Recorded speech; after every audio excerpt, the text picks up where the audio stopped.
नमस्कार. E learning चॅनेलमध्ये आपले सहर्ष स्वागत आहे.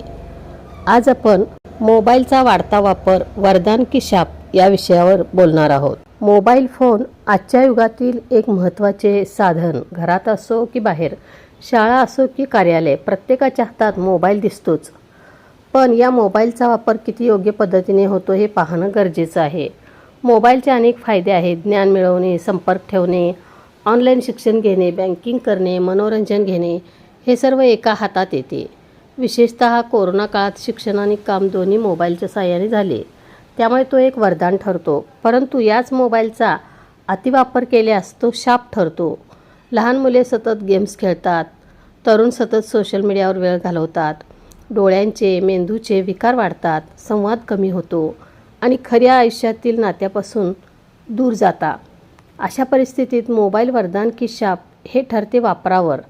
जर आपण तो शहाणपणाने वापरला तर तो वरदान ठरतो, पण जर आपण त्याच्या अधीन गेलो तर तो मात्र आपला शत्रू ठरतो.